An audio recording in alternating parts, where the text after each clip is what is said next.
شب دعا ہے، شب مغفرت ہے، جن کی کوئی فاتحہ پڑھنے والا نہیں ہے ان کو، میرے مرحومین کو، بانیان مجلس وقار شرازی صاحب، ان کی پوری فیملی کے، ملک صاحب کی فیملی کے، جتنے بھی لوگ یہاں پر کام والنٹیئرز ہیں، ان سب کی فیملی کو، استاد سعید صفت جعفر، شہید عارف حسینی اور شہید آیت اللہ خامنائی کی روح کو پڑھ کر بخش۔ بسم اللہ الرحمن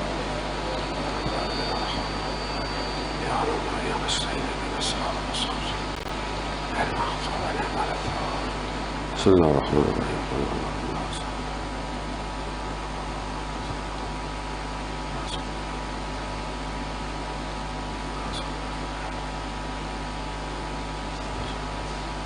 امام زمانہ کی سلامتی کے لیے بلند تر صلوات۔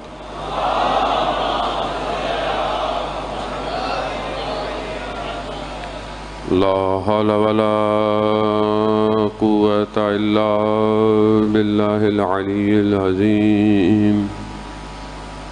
حسبنا اللہ ونعم الوکیل، نعم المولا ونعم النصیر۔ اعوذ باللہ من الشیطان الرجیم، بسم اللہ الرحمن الرحیم۔ الحمد للہ الذی یؤمن الخائفین وینجی الصالحین ویجزاء المستکبرین وَيُهْلِكُ مُلُوكًا وَيَسْتَخْلَفُ آخَرِينَ۔ وَصَلَاةُ وَسَلَامُ عَلَى رَسُولِ الثَّقَلَيْنِ محبوب رب المشرقین والمغربین، جد الحسن والحسین، نبینا سیدنا ابی القاسم محمد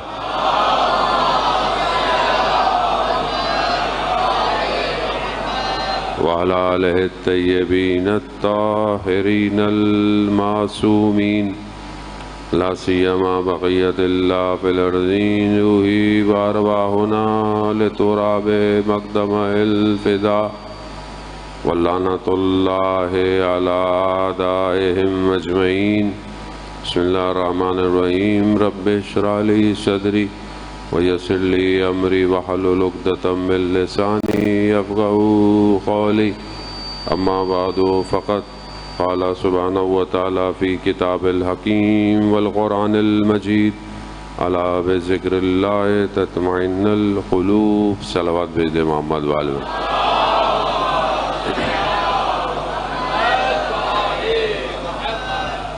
عزاداران سید الشہداء، ماہ محرم الحیام کے ایام ہیں، اور اسی مناسبت سے تیسری مجلس کی توفیق آپ مومنین کے درمیان میں،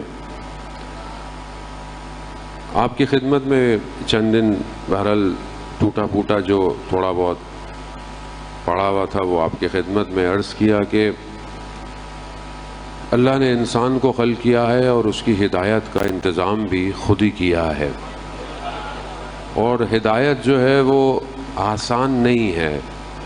ظاہر ہے جب آپ ہدایت کی طرف بڑھیں گے تو جہالت آپ کا راستہ روکے گی، اور جتنے بھی ہادی آئے ان کے مقابلے میں جہالت نے اپنے سر کو بلند کیا ہے، اور یہی سلسلہ جو ہے وہ چلتا آیا، چلتا رہا اور آگے بھی چلتا رہے گا، یہاں تک کہ وہ آ جائے کہ جو اصل وارث ہے اس زمین کا۔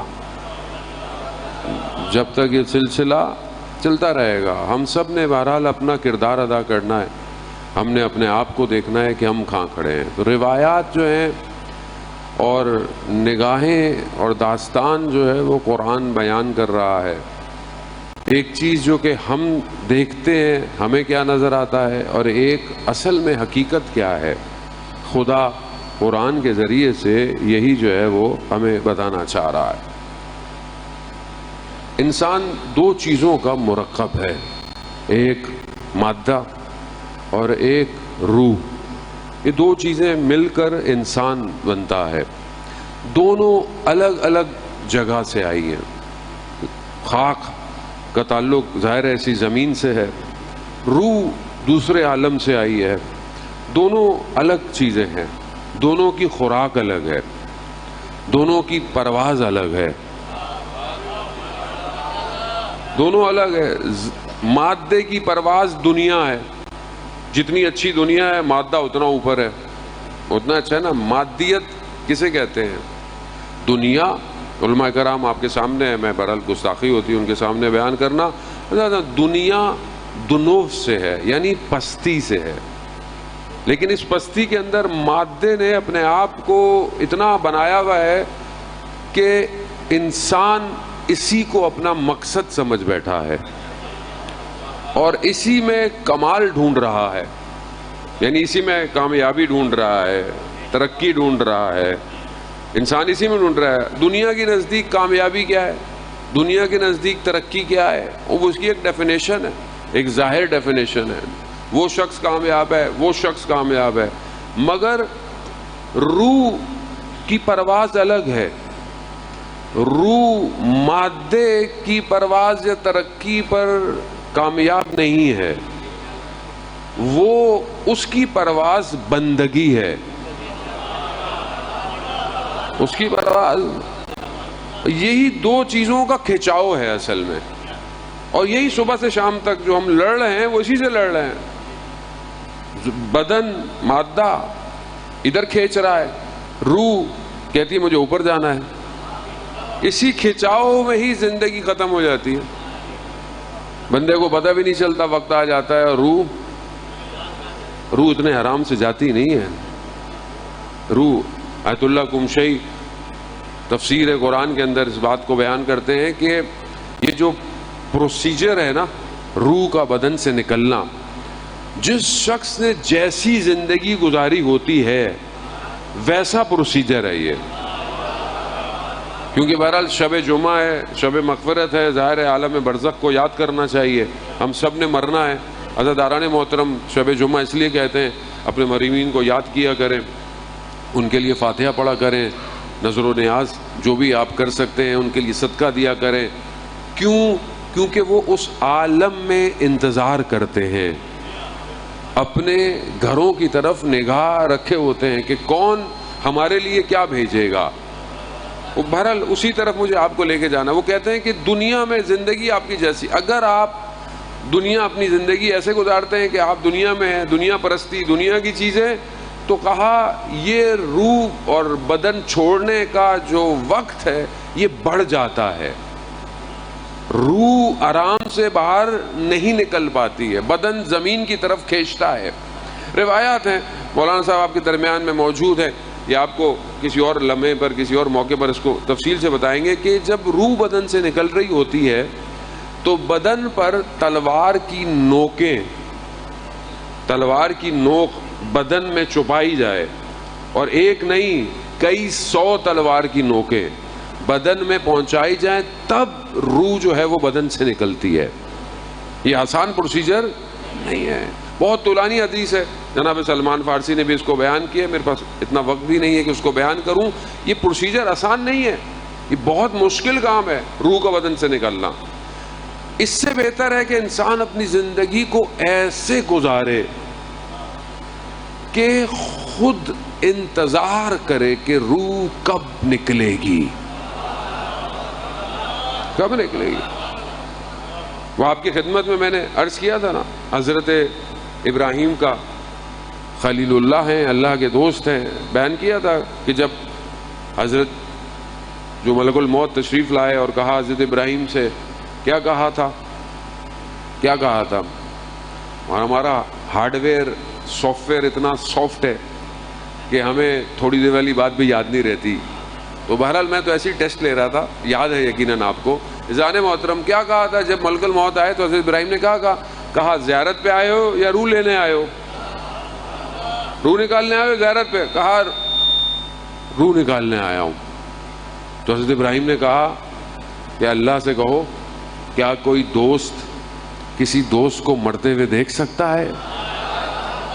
یہی کہا تھا نا, کیا کوئی دوست کسی دوست کو مرتے ہوئے دیکھ سکتا ہے. چلے گئے, واپس آئے, پیغام پروردگار کا لے کر آئے کہ ابراہیم, پروردگار فرما رہے ہیں کیا کوئی دوست سے ملاقات میں دیر کر سکتا ہے؟ کانسیپٹ چینج ہو گیا نا، کانسیپٹ چینج ہو گیا. اب مرنا کیا ہو گیا؟ روح نکلنا یعنی آسان ہوگی. کیسے آسان ہوگی؟ ابھی مثال کے طور پر آپ کو بولیں بھی آپ نے ماشاءاللہ زیارت پہ جانا ہے یا کسی اور جگہ جانا ہے، بچے کہیں پڑھنے جانا ہے، کسی جگہ جانا ہے، شوق ہوگا، پیشن ہوگا، تو رات بھر جاگتا رہے گا، انتظار کرے گا. بولے گا بھائی ایک ہی بس آئے گی رات کو 3 بجے، سوئے گا نہیں. کیوں؟ جہاں جانا ہے وہاں کا شوق ہے، انتظار کرتا رہے گا نا. بھائی جاگنا ہے، بھائی لٹک کے جاؤ گے، جگہ نہیں ہے، میں چھت پہ بیٹھ کے جاؤں گا. شوق ہو نا. تو ایسا ہی ہے. اب جب تک موت فنا ہوگی تو کوئی بھی مرنا نہیں چاہے گا. لیکن موت لقا اللہ ہو، اللہ سے ملاقات ہو، فرق ہو گیا نا. ابھی ہمارے نزدیک تو دیکھیں ایسے ہی ہے. آیت اللہ حسن زادہ عاملی رضوان اللہ تعالیٰ علیہ، آپ جانتے ہیں بہت بڑے عالم دین، فلاسفر اور علم نجوم اور بہت کچھ. وہ کسی کو دفنانے لوگوں کے ساتھ، کسی کا انتقال ہو گیا، قبرستان گئے، دفنایا لوگوں نے، اور لوگ رو رہے ہیں. ظاہر ہے جو ان کے رشتہ دار قریبی تھے وہ رو رہے تھے. تو کسی عالم ہی کا انتقال ہوا تھا. تو وہ کہہ لگے کہ یہ جو گریہ ہے تمہارا، رونا کس لیے؟ کہ کوئی چلا گیا. تو انہوں نے مثال دی، کہا جس طرح ماں کے شکم میں 2 بچے ہوں، جڑوا ہوں، ایک پہلے آئے گا، ایک بعد میں آئے گا. اب ایک جو پہلے چلا گیا تو دوسرا اس کا جو بھائی ہوگا، بہن جو بھی ہوگا، وہ روئے گا. کہاں چلا گیا؟ بھائی اس کی تو دنیا وہی ہے نا، ماں کا شکم ہے، ماں کے رحم میں ہے. بھئی خوراک مل رہی ہے، سب کچھ مل رہا ہے، دھڑکن چل رہی ہے. اسے تو نہیں پتا باہر کیا ہے، وہ تو اسی کو زندگی سمجھ رہا ہے، اسی اندھیرے کو اس کی زندگی. ایک چلا گیا، رونا شروع ہو گیا. کہاں چلا گیا؟ کیوں چلا گیا؟ اس کے نزدیک تو مر گیا. اور باہر والے سے پوچھو واپس جاؤ گے؟ کہا یہاں تو رنگ ہیں، یہاں تو خوراکیں ہیں، یہاں تو پتہ نہیں کیا کیا ہے، اور سب سے بڑھ کر ماں کی محبت ہے. تو کہا ہماری مثال بھی مرنے والے کے ساتھ ایسی ہے.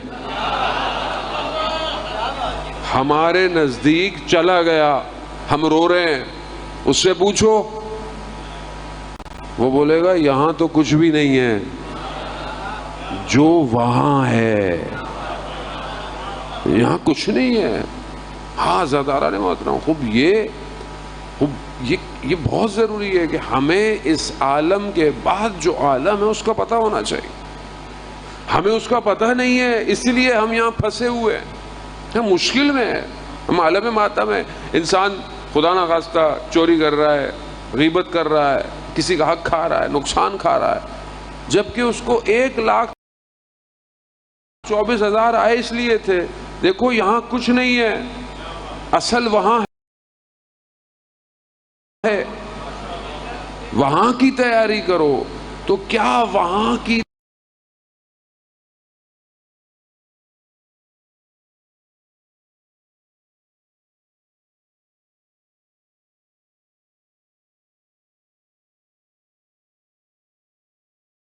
کے بعد جو عالم ہے اس کا پتہ ہونا چاہیے. ہمیں اس کا پتہ نہیں ہے، اس لیے ہم یہاں پھنسے ہوئے ہیں، ہم مشکل میں ہیں، ہم عالم ماتم میں. انسان خدا نخواستہ چوری کر رہا ہے، غیبت کر رہا ہے، کسی کا حق کھا رہا ہے، نقصان کھا رہا ہے، جبکہ اس کو 1,24,000 آئے اس لیے تھے. دیکھو یہاں کچھ نہیں ہے، اصل وہاں ہے. وہاں کی تیاری کرو. تو کیا وہاں کی تیاری کر رہے ہیں یا تو نہیں؟ بہرحال اب حدیث و روایات آپ جانتے ہیں نا کہ کربلا کی زیارت کا ثواب بہت زیادہ ہے. بعض روایات کہتی ہیں ہر قدم پر گناہ جھڑ جاتے ہیں. تو وہ یہی سوچ رہے تھے کہ یہ کیسے ہے. تو ایسے میں کہتے ہیں کہ ایک جوان جو ہے وہ تشریف لے کر آئے کہا شیخ کیا پریشانی ہے؟ کہا میں یہ سوچ رہا ہوں کہ یہ کیسے ہے کہ ایک قدم پر حج کا ثواب بھی ہے، عمرے کا ثواب بھی ہے، اور آپ جانتے ہیں بہت ثواب ہے، ایک مال الاعمال میں جائیں آپ، عزاداران محترم، یعنی زیارت سید الشہداء کی اتنی تاکید ہے کہ انسان اپنا سونا بھی بیچے تو بھی زیارت امام حسین پہ جائے۔ خدا ہم سب کو شب جمعہ ہے، زیارت امام حسین نصیب فرمائے۔ عزیزان محترم اب پریشان تھے، اس نے بولا پریشانی کیسی؟ تو انہوں نے، وہ جو جوان سے تھے، انہوں نے اس عالم دین کو مثال دی سمجھانے کے لیے۔ بادشاہ اپنے لشکر سے بچھڑ گیا، جنگل میں شکار پہ گیا، بچھڑ گیا، دیکھا کسی جگہ پر ایک جھوپڑی سی ہے، اور وہاں پہنچا تو دیکھا کہ ایک خاتون بوڑھی سی، تو اسے کہا کہ میں بادشاہ ہوں۔ اس نے کہا بادشاہ سلامت، بہرحال میں آپ کے لیے کیا کر سکتی ہوں؟ اب اس کے پاس جو بھی تھا وہ ایک جانور تھا، بس بھیڑ۔ اس نے بولا بہرحال بادشاہ ہے، تو اس کو قربان کروایا اور خدمت میں پیش کر دیا۔ ایسی دیر میں لشکر جو تھا وہ بادشاہ کا پہنچ گیا، اور بادشاہ کو لے کر، تو بادشاہ نے کہا اس بڑھیا کو بھی لے آؤ۔ اب دربار ہے، وزیر بیٹھے ہوئے ہیں اور سب بیٹھے ہوئے ہیں، کہا کہ میں اس کو کیا دوں؟ تو کسی نے بولا بھائی اس نے ایک جانور قربان کیا تو آپ اس کو 100 جانور دے دیں۔ کہا کہ نہیں کم ہے۔ اس نے کہا بھائی 200 دے دیں۔ کہا کم ہے۔ کہا بھائی اونٹ بھی دے دیں، گھوڑے بھی دے دیں۔ کہا کم ہے۔ کرتے کرتے بات آدھی مملکت پہ آ گئی۔ کہا آدھی مملکت دے دیں۔ بادشاہ کہا وہ بھی؟ کہا کیوں؟ کہا جب میں اس کے پاس گیا تھا، میں بادشاہ تھا، یہ رعایا تھی، اس کے پاس جو تھا اس نے میرے لیے قربان کر دیا، اب میرے پاس جو کچھ ہے وہ بھی دے دوں تو بھی کم ہے، کیونکہ میں بادشاہ ہوں، مجھے اس کا شکریہ بھی کرنا پڑے گا۔ تو کہا شیخ حسین کے پاس جو تھا، 6 مہینے کا علی اصغر، جوان علی اکبر، جو تھا سب خدا کو دے دیا، اب جتنی خدائی ہے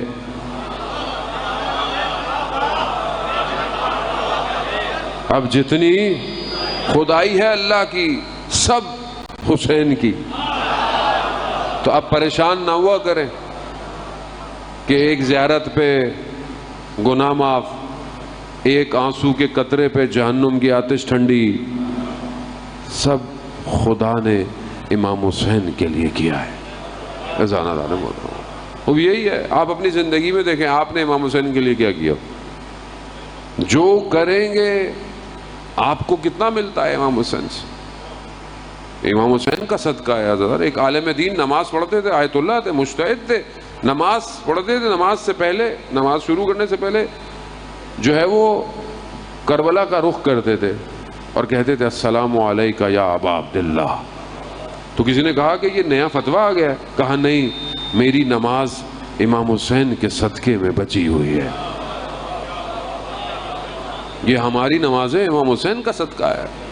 تو بہرحال عزیزان محترم، یہ بہت ضروری ہے کہ ہم اپنی روح کی تربیت کریں۔ بدن کا تو ہم بہت خیال رکھتے ہیں، خوراک اچھی ہو، لباس اچھا ہو، ہونا بھی چاہیے، آپ اپنا خیال رکھیں، بہرحال بدن کا خیال رکھیں، صفائی کا خیال رکھیں، لیکن ہم اپنی روح کا کتنا خیال رکھتے ہیں؟ روح لباس سے، ڈیزگنیشن سے، پوسٹ سے بڑی نہیں ہوتی، روح قرب الہی سے بڑی ہوتی ہے۔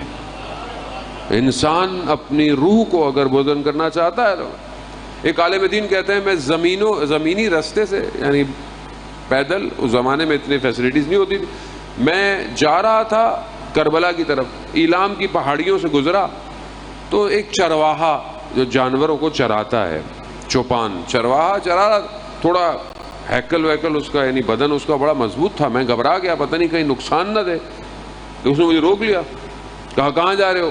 اب میں نے کہا میں اس کو کیا بتاؤں، میں نے کہا میں کربلا جا رہا ہوں، امام کی زیارت پہ جا رہا ہوں۔ کہہ رہے کیا کرنے جا رہے ہو؟ اور میں نے کہا میں اس کو کیا بتاؤں، فلسفہ زیارت، اس کو کیا پتا؟ تو میں نے اس کو ایسے ہی کہہ دیا سلام کرنے جا رہا ہوں. فوراً اس نے پلٹ کے کہا جواب ملتا ہے. جب اس نے یہ سوال کیا نا مجھے تو میں سمجھ گیا یہ عام آدمی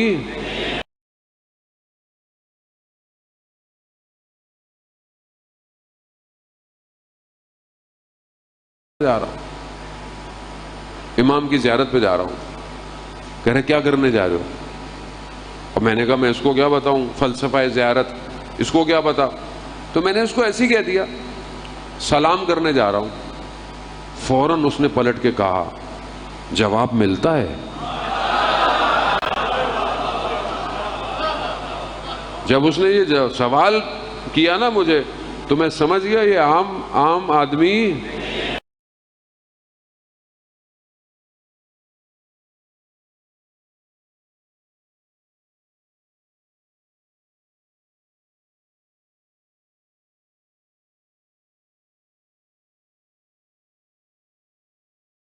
اب میں نے دل میں کہا امام حسین آپ جانتے ہیں میں کیسا ہوں، آپ جانتے ہیں، لیکن عزت بھی آپ کے ہاتھ میں.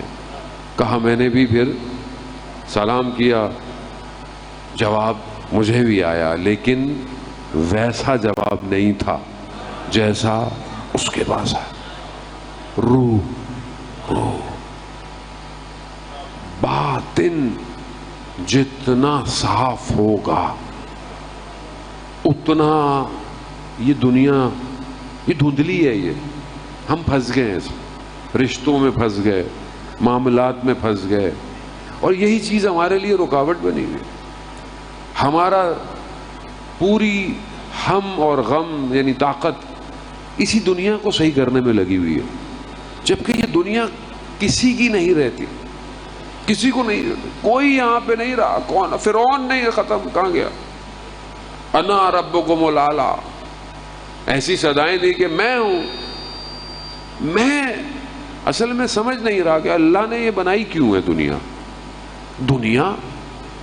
مولا کائنات حضرت علی ابن ابی طالب علیہ السلام، اللہم صلی علی محمد. امام علی فرماتے ہیں دنیا مسافر خانہ ہے، اور مسافر خانے میں دل نہیں لگایا جاتا. جب آپ کہیں 1 گھنٹہ 2 گھنٹہ جہاز سے اتریں، بس سے اتریں، کسی سٹینڈ پہ اتریں، آپ نے بولا بھائی اس بس سٹاپ پہ آیا ہوں، یہاں سے مجھے بس ملے گی، یا موٹر وے پہ آپ جاتے رہتے ہیں، ظاہر ہے یہ تو آپ کے لیے ڈیلی کا سفر ہے، تو آپ رکتے ہیں تھوڑی دیر کے لیے، چائے پیتے ہیں، وضو کرتے ہیں، نماز پڑھتے ہیں. اب آپ بولے نہیں میں نے تو اسلام آباد نہیں جانا، یہ بھیرے کا سٹاپ جو ہے نا یہ بہت اچھا ہے، یہیں رک جاؤ، یہیں رک جاؤ. تو اگلا کیا بولے گا؟ بھائی جان طبیعت ٹھیک ہے، چلو آگے جانا ہے. ہمارا دنیا میں حال یہی ہوا ہے. ہم تھوڑی دیر کے لیے ہیں لیکن دل ہم نے لگا دیا ہے یہاں. جانے کا دل ہمارا چاہتا، اور پروردگار نے انبیاء کو قرآن میں کتنی جگہ 30% قرآن، 30% قرآن، یا تقریباً ہر صفحے کے آگے پیچھے آخرت کی خدا مارکیٹنگ کر رہا ہے. بھئی آپ روڈ پہ جاتے نا، بل بورڈ لگا ہوا تھا، بل بورڈ لگا یہ خرید لو. 4 دفعہ بل بورڈ دیکھو نا، نہیں بھی خریدنا پھر بھی کہتا ہے اچھا خرید ہی لو. خدا قرآن میں آخرت کی بل بورڈ لگائے ہوئے، جہنم، جنت، معاملات، آخر میں اعمال، سمتے دائیں ہاتھ کے بائیں ہاتھ کے، سب آپ کے سامنے ہے قرآن کی آیات. لیکن ہم توجہ نہیں کر رہے. کیوں توجہ نہیں کر رہے؟ کیونکہ ہم قرآن ہی نہیں پڑھ رہے. قرآن نہیں پڑھ رہے. میں اپنی بات کر رہا ہوں نا، آپ سب پڑھتے ہیں ماشاءاللہ، علماء آپ کے درمیان میں ہیں، آپ کی کلاسز ہوتی ہیں. عزیزان محترم، قرآن زندوں کی ہدایت کے لیے آیا ہے، اور ہم مردے کو ثواب دینے کے چکر میں پڑتے ہیں. زندہ تو ہدایت لے پہلے اس سے. موبائل، ٹک ٹاک، فیس بک، انسٹاگرام، صبح شام لگے ہوئے ہیں. نیٹ بند ہو جائے سانس بند ہو جاتی ہے. ایسے ہی ہے نا، نیٹ بند ہو گیا پتہ نہیں کیا ہوگا. بھائی آپ کی کون سی کشتیاں چل رہی ہیں پانی میں جو آپ کا مال ڈوب گیا؟ پریشانی ہماری ایسی ہے. اور جو خدا کا کلام ہے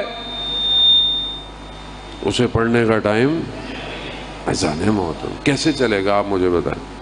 امت کیسے بنے گی جس کے پاس اتنی فرصت نہیں کہ وہ اللہ کی بات کو سن پائے؟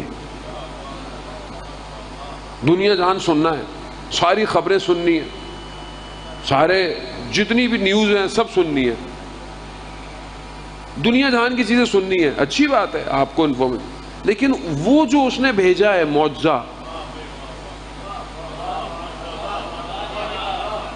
بھئی معجزہ ہے نا کہ نہیں ہے؟ معجزہ کہاں ہے؟ زندگی میں کہاں ہے؟ اور یہ جب تک آپ کے وجود میں قرآن اندر نہیں آئے گا تو وہ نہیں آئے گا جو اصل ناطق قرآن ہے.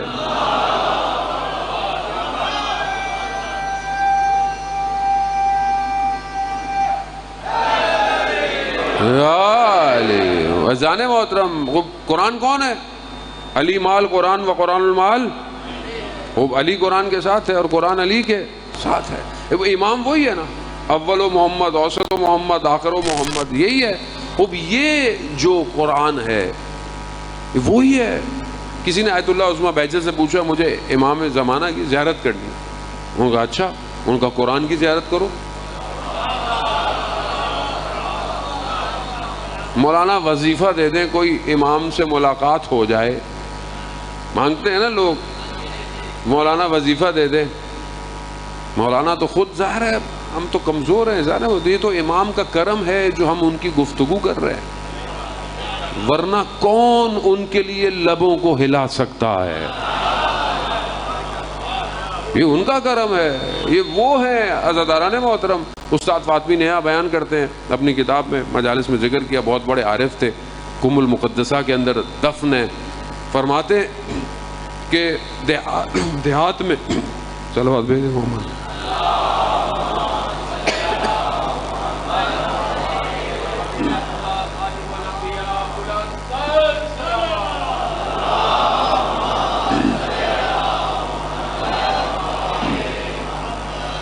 بیان کرتے ہیں کہ دیہات میں ایک عالم دین تھے، ان کا انتقال ہو گیا. تو ان کا بیٹا بھی ظاہر ہے تھوڑا بہت سیکھتا رہتا، تو ان کا انتقال ہو گیا تو وہ آگے بیٹھ گیا. وہ کچھ عرصے تک بیان کرتا رہا مسائل، احکام. ایک دن آئینے میں اپنی شکل دیکھ رہا تھا تو اس کے سفید بال آئے. تو اس نے سفید بال دیکھے تو اس کو شرمندگی ہوئی کہ وہ بہت ساری باتیں اپنی طرف سے بتاتا ہے. تو اس نے اللہ کی بارگاہ میں توبہ کی کہ بھائی مجھ سے غلطی ہو گئی. تو اس نے جا کر ممبر پہ بیٹھا، اس نے بولا کہ میں لوگوں کو بھی بتا دوں کہ بھائی میں اتنے عرصے سے غلطی کر رہا تھا، میں اپنی غلطی مانتا ہوں. اب ہمارے ہاں تو آپ کو پتہ ہے لوگ بھلے کا جواب بھلائی سے دیتے نہیں. غلطی کر لیں آپ کوئی بھی، دنیا غلطی کر لے خیر ہے، مولوی بیچارہ غلطی کر لے بس. ان سے انہوں نے بولا، لوگوں نے الٹا کے کہتے بھائی بہت شکریہ آپ نے قبول کیا.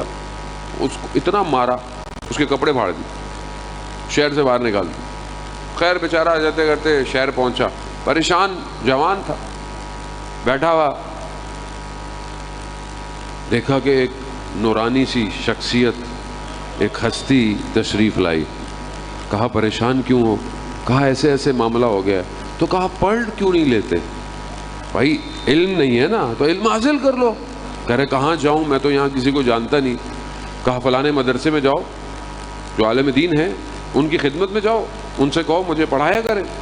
ٹھیک ہے، پہنچتا ہے، وہ ظاہر ہے بہت بڑے استاد تھے کوئی، ان کے خدمت میں کیا کہ مجھے پڑھنا ہے. ان کا بھائی میرے پاس تو وقت نہیں ہے، میرے تو اوقات سارے مصروف ہے. مایوس ہو گیا، واپس آنے لگا. پھر وہی شخصیت مل گئے. کہا کیا ہوا؟ کہا وہ کہہ رہے ہیں وقت نہیں ہے. کہا ان سے کہو ظہر سے پہلے آپ کا وقت خالی ہے، ظہر سے پہلے وقت خالی، اس میں مجھے پڑھا دیا کریں. ان کا ٹھیک ہے. ان کے پاس گیا، پڑھائی شروع ہو گئی. ایک دن کچھ ہوا کہ کتاب نہیں ملی استاد کو، یا حجرہ جو تھا جس میں درس ہوتا تھا اس کی چابی کچھ ایسا ہے. تو گئے تو ان کا نہیں آج درس نہیں ہوگا. تو پھر نکلے، درس نہیں، تو پھر وہی شخصیت مل گئی. تو کہا نہیں، آج وہ شاید کتاب ان کو نہیں مل رہی تھی، تو کہا ان سے کہو کتاب تمہارے ہاں مہمان آئے تھے، انہوں نے فلانے قفسے میں کتاب رکھ دی ہے۔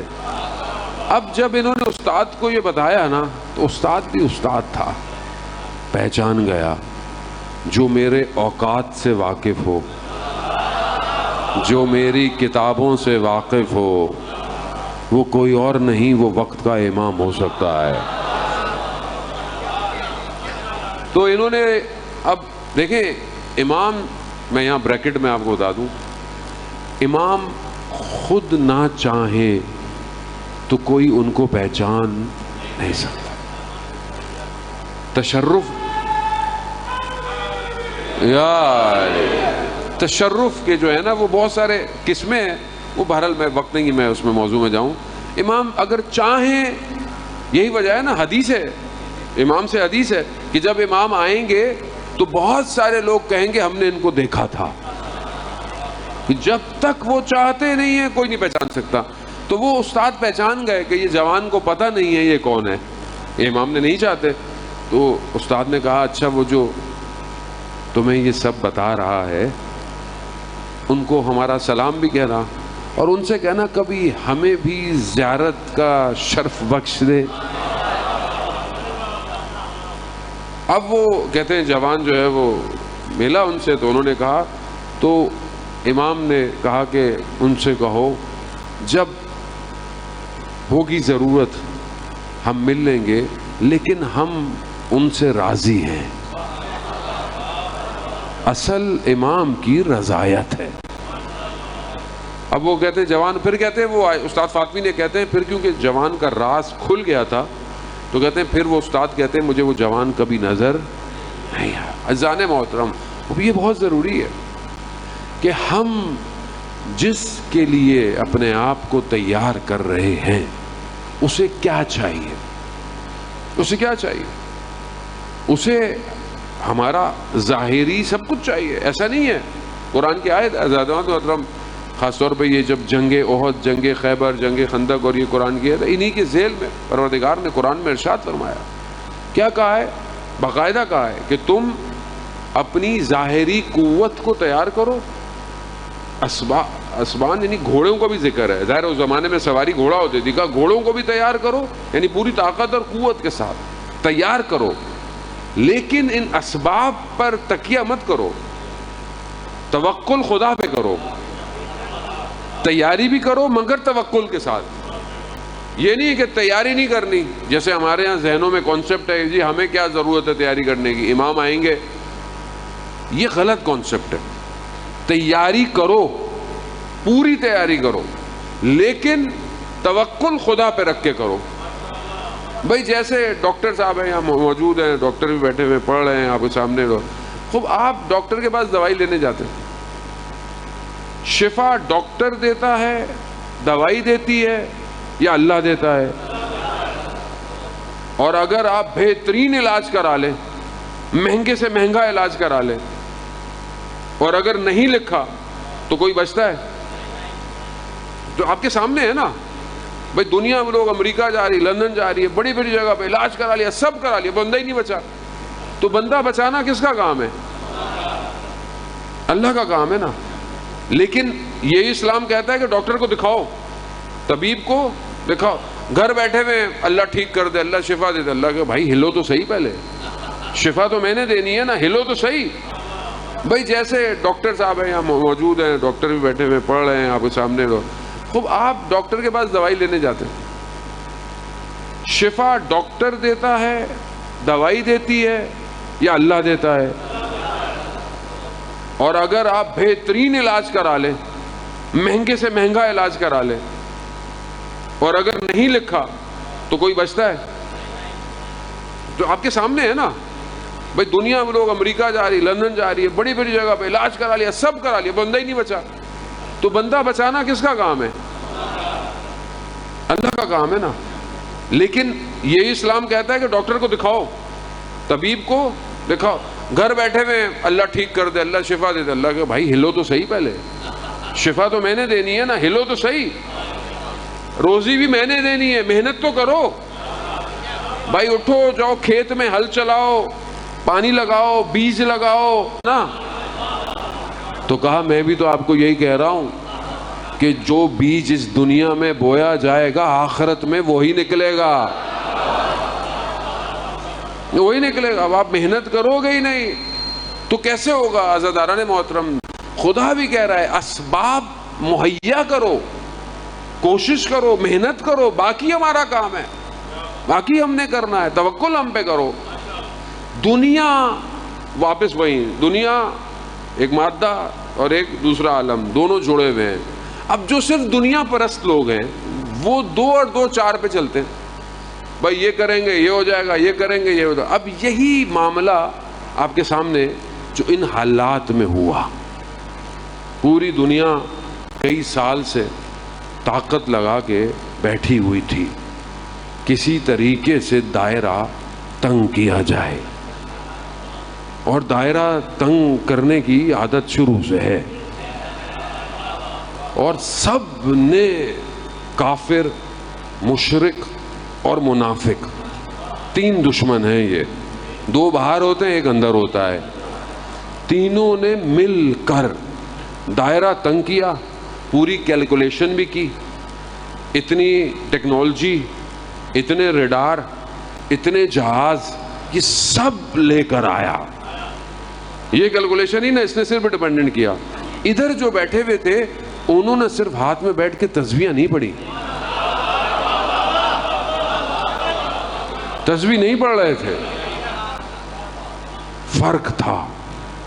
ادھر جو میزائل بنا رہا تھا وہ رات کو شراب پیتا ہوگا، ادھر جو میزائل بنا رہا تھا رات کو تہجد پڑھتا ہے. فرق ہے. وہ اپنی میزائل کے بھروسے پر نہیں تھا، وہ خدا کے ارادوں پر تھا. اب آپ کے سامنے کیلکولیشن آؤٹ کر دی. قرآن کی آیت پہ عمل کیا نا، بھائی محنت کرو، محنت کرو. محنت کی نہ نیوی بھی نہیں ہے، نہ ایئر فورس. دنیا کی نیوی کو، دنیا کے ایئر فورس F-35 جو ریڈار میں بھی نہیں آتا، اس کو بھی پن پوائنٹ پہ مارا. میرا خدا جب قرآن وجود میں آ جائے پھر دنیا نہیں روک سکتی. عزیزان محترم، بہت سو رہے یہ جو لوگ کہتے ہیں مولانا صاحب خیبر خندق نہیں پڑھنی، یاد رکھیے موت شہادت ہے، شہادت شہادت ہے، مرتا کوئی نہیں ہے. آپ کے سامنے تاریخ انسانیت میں جو جنازہ تشیع ہونے جا رہا ہے، تاریخ انسانیت کا یہ جنازہ، یہ سپرد خاک نہیں ہو رہا، یہ قوموں کو بیدار کر رہا ہے. زندہ باد، زندہ باد. اللہ جل، اللہ جل، اللہ جل، اللہ جل. یا علی، یا علی حق. وہ جانے محترم یہ آسان نہیں ہے، وہ جانے محترم یہ آسان نہیں ہے. راستہ جب امام کا ہو، موت بھی پھر امام ہی کے راستے پر ہے. خوف نہیں ہے. خوف کیسے؟ اس دنیا کا کیا کرنا ہم؟ شب عاشور آپ دیکھیں، شب عاشور مسلم ابن اوسجا، مسکراہٹ ہے چہرے پہ، مسکراہٹ ہے.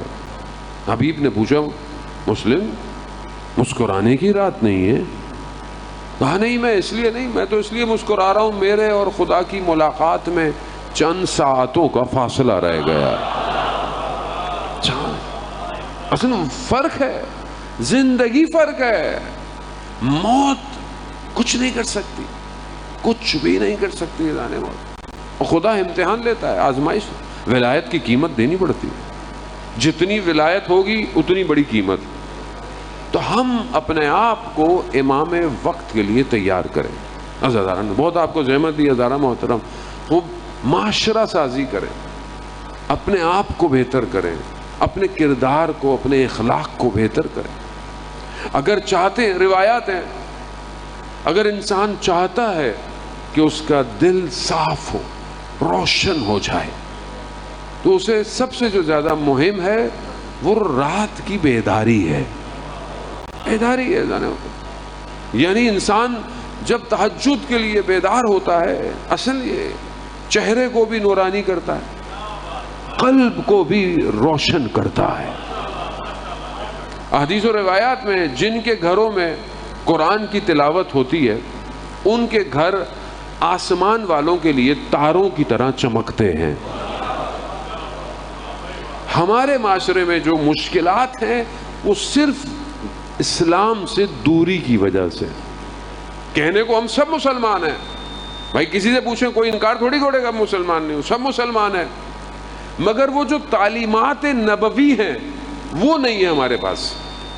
معاشرے میں آپ ماشاءاللہ آپ تو سب دیندار ہیں، تبھی تو یہاں بیٹھے ہوئے ہیں، آپ کے دل پاک ہیں تبھی تو آپ بیٹھے ہوئے، لیکن overall Imagine being able to build anything just by thinking about it. Meet Base 44, a complete AI. سنت رسول کا مسئلہ یہی ہے. آپ سوچیں نا کہ ہماری زندگی میں کتنی سنت رسول ہے. میں رسول کو تو مانتے ہیں نا، رسول کو نہیں مانیں گے تو کچھ بھی نہیں ہے. حسین کو ماننا رسول کی وجہ سے، علی کو ماننا رسول کی وجہ سے، سب ایسے ہی ہے نا. کالا رسول اللہ ہے نا، انا مدینۃ علم علی بابھا، حسین منی و نا مل الحسین، فاطمہ بزت منی. اور امام حسن کے لیے بھی ہے، میری عقل کو، اگر عقل کو مجسم دیکھنا ہے تو حسن کو دیکھو. یہ سب کس نے کہا؟ کالا رسول اللہ ہے. تو اب یہ زندگی میں رسول کتنا ہے؟ مسلمان یا رسول اللہ.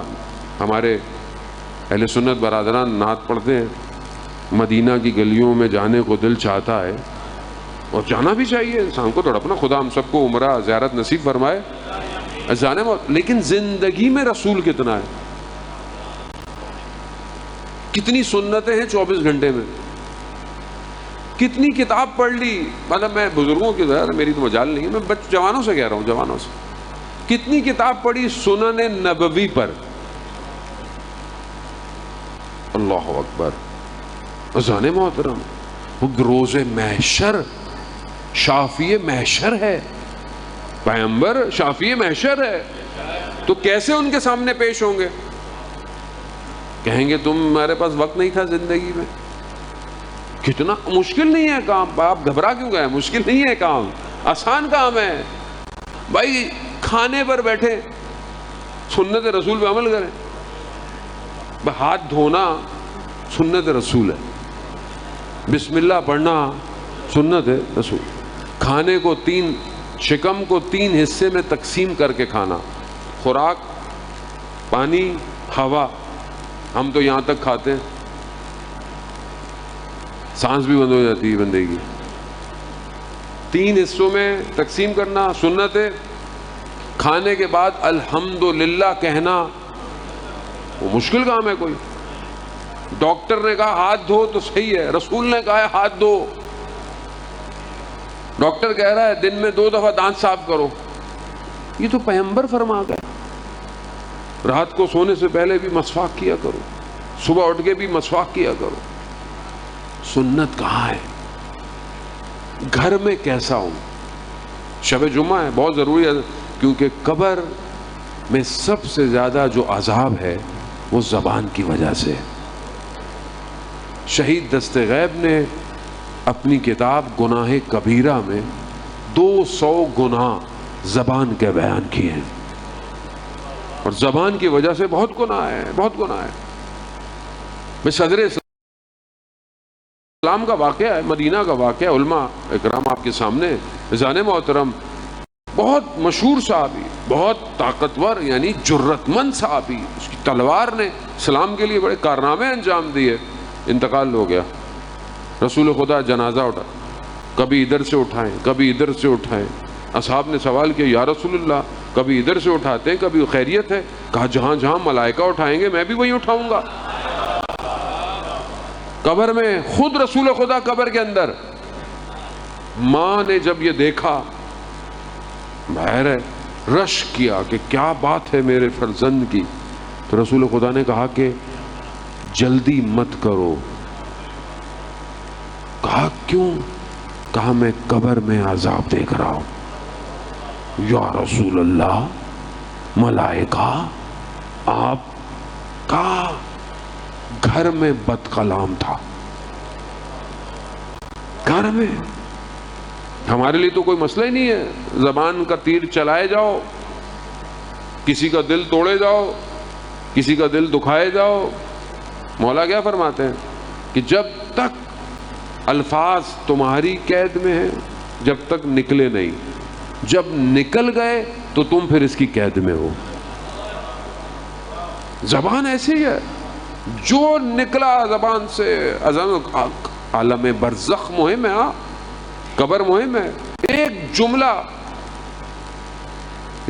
دستغیب داستان، شگفتانگیز داستان کی کتاب ہے، اس کے اندر ایک عالم دین کا واقعہ بیان کرتے ہیں. ان کے والد صاحب کا انتقال ہو گیا، انہوں نے خواب میں دیکھا والد صاحب کو، تو انہوں نے پوچھا کہ عالم برزخ میں کیا معاملہ ہے، کیونکہ جب انسان مرتا ہے تو روح اس کی عالم برزخ میں ہے، قیامت والے دن اٹھائی جائے گی. تو کہا بابا عذاب کیسا ہے؟ عذاب کہا میں بیان نہیں کر سکتا، لیکن مثال کے طور پر سمجھانے کے لیے کہ پہاڑوں کے درمیان میں تم پھنس جاؤ، فرار کا راستہ نہ ہو اور تمہارے پیچھے بھیڑیے لگ جائیں. کہا قبر کا عذاب ایسے ہے، فرار نہیں ہے، فرار تو نہیں کر سکتا.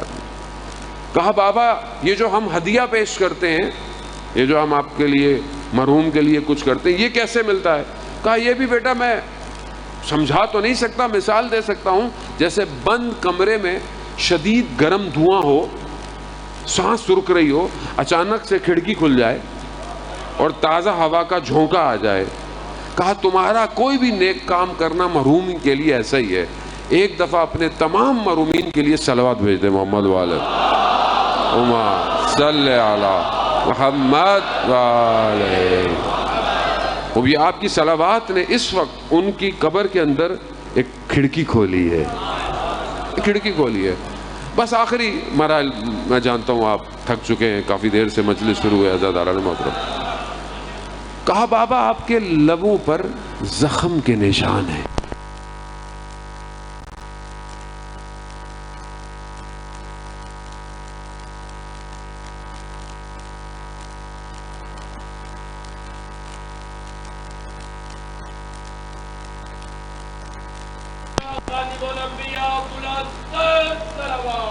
اللہم صلی علی محمد. کہا یہ آپ کے لبوں پہ نشان کیسے ہیں؟ کہا بیٹا آپ کی والدہ مجھ سے سن میں یعنی عمر میں چھوٹی تھی، میں کچھ الفاظ ان کے لیے استعمال کرتا تھا، ان کو برا لگتا تھا مگر وہ کچھ کہتی نہیں تھی.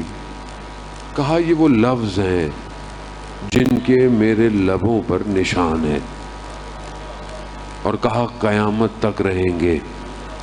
تو کہا بابا میں کچھ کر سکتا ہوں؟ کہا اپنی والدہ کو کہنا مجھے معاف کر دے. عزیزان زبان سے نکلا ہوا جملہ قبر تک نہیں چھوڑتا. بس بہت ضروری ہے انسان اپنی تربیت کرے عزیزان محترم، اور مجلس حسین تربیت کی جگہ ہے. یہاں جو آئے وہ پلٹ جاتا ہے. یہ امام حسین کی مجلس ہے عزیزان محترم. بس آپ کی زحمت تمام. شب جمعہ ہے، شب دعا، شب زیارت سید الشہداء. تمام روحیں ارواح شب جمعہ کربلا ہوتی ہے. کربلا نہ جانے کون کون سی روح کربلا ہوگی.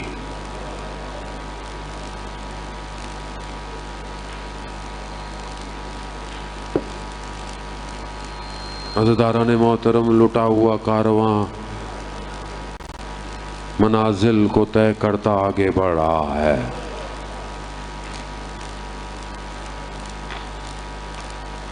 نہ جانے کس حالت میں وہ بچے ہیں جو ساتھ سفر کر رہے ہیں. ایک چھوٹی بچی بھی ساتھ ساتھ ہے نہ جانے کس طریقے سے اپنے بابا کے چہرے کو دیکھتی ہے۔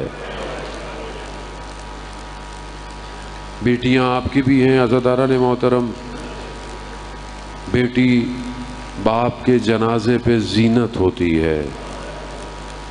خدا آپ کی بیٹیوں کے نصیب اچھے کرے۔ عزیزان محترم، فطرت انسانی ہے کہ جب انسان گھر سے جا رہا ہوتا ہے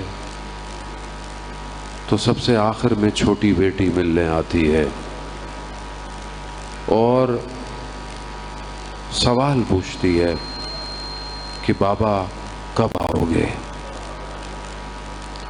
روز عاشور ایک چھوٹی سی بچی صبح سے دیکھ رہی تھی، جو گیا وہ واپس نہیں آیا، جو گیا وہ واپس۔ امام کی سواری چلی اپنی بہن سے آخری وداع کر کے۔ سخت تھا، بہت آسان نہیں تھا، سب لٹ چکا ہے اور یہ بھائی آخری نشانی رہ گیا ہے۔ خیمہ چھوڑا، وداع کیا، سواری چلنا شروع ہوئی، آواز آئی مہلن مہلن یبن زہرا، آہستہ چلو زہرا کے لال، آہستہ۔ حسرت بھری نگاہ سے ثانیہ زہرا اپنے بھائی کے پیچھے پیچھے، آہستہ چلو زہرا کے لال۔ بیوی بھی جانتی ہیں بھائی گیا تو واپس نہیں آئے گا۔ امام نے مڑ کر دیکھا، امام نے کہا بہن ابھی تو وداع کر کے آیا ہوں۔ کہا مجھے ماں کی وصیت یاد آ گئی ہے۔ کا نام سننا تھا، امام زین سے زمین پر آئے، بہن نے تیت الحنک کا کپڑا ہٹایا، گلے پر بوسے دینا شروع کر دیے۔ ماں کی وصیت تھی، ماں جانتی تھی جسے میں نے چکیاں پیس کے پالا ہے اسے کتنی ضربتیں لگنی ہیں۔ عزیزان محترم، امام سوار ہوئے، سواری پھر چلی، کہتے ہیں رک گئی۔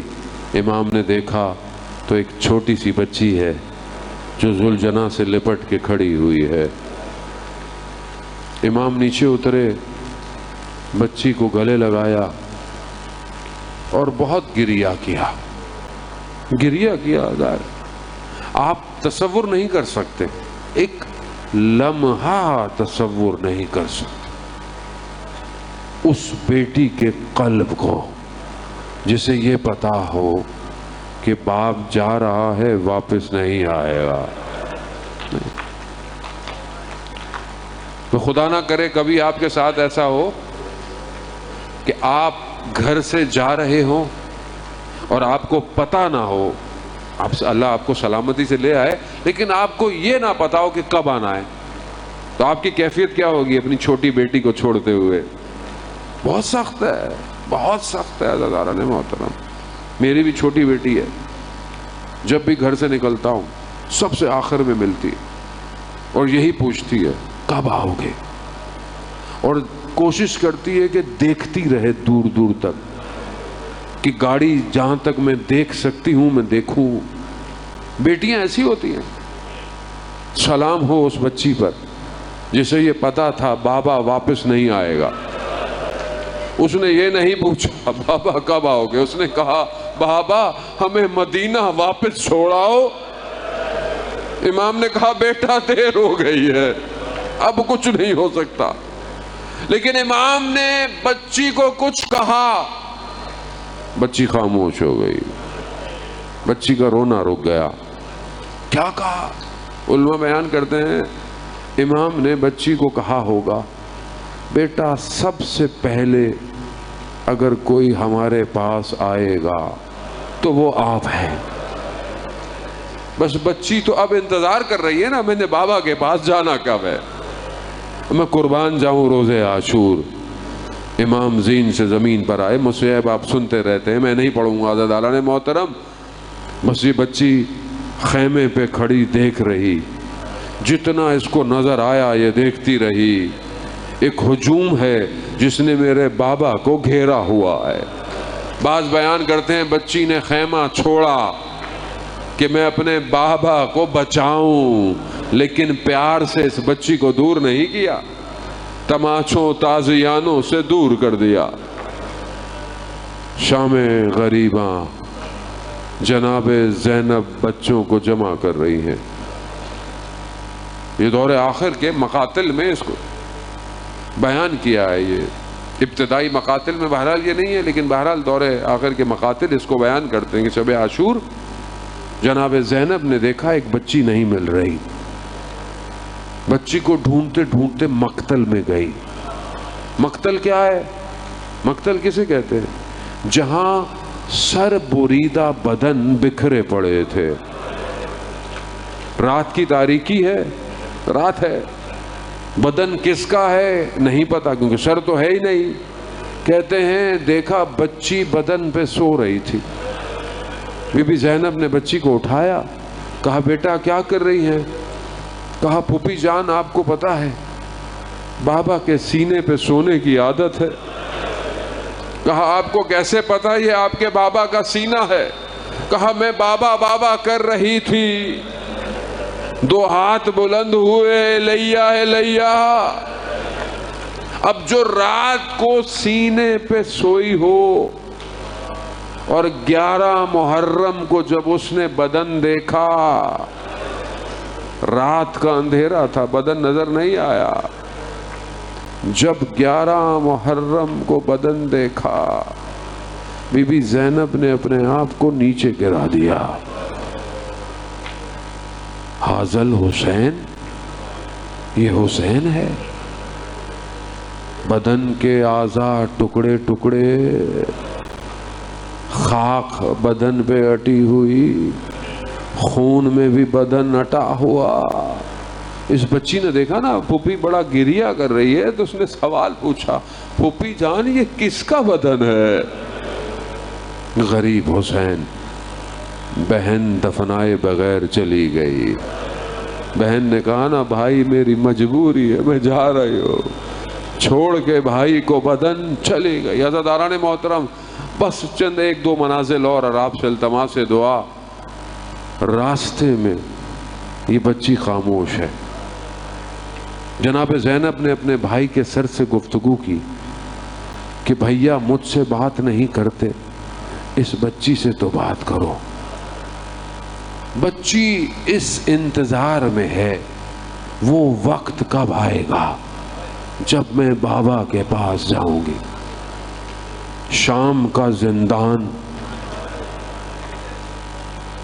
بچی اپنے بھائی سے پوچھ رہی ہے بھیا یہ پرندے شام کو کہاں چلے جاتے ہیں؟ بہن اپنے گھروں کو چلے جاتے ہیں۔ بھیا ہم کب اپنے گھروں کو جائیں گے؟ عزادار خدا آپ کی بیٹیوں کو سنبھال کے رکھے۔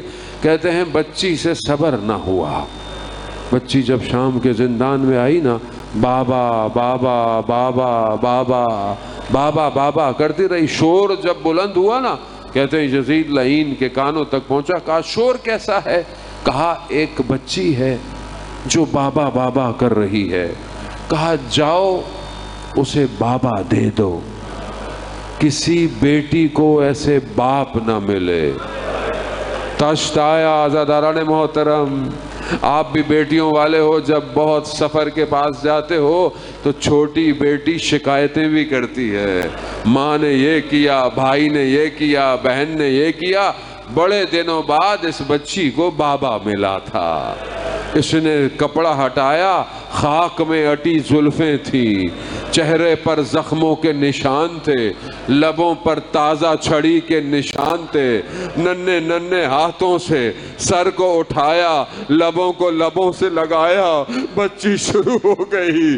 بابا آپ کے جانے کے بعد تماشے پڑے، بابا آپ کے جانے کے بعد خیمے جل گئے، بابا آپ کے جانے کے بعد دامن بھی جل گیا، بابا پانی مانگو تو تماچے پڑتے تھے، بابا اگر گوشوارے مانگتے میں خود دے دیتی بابا.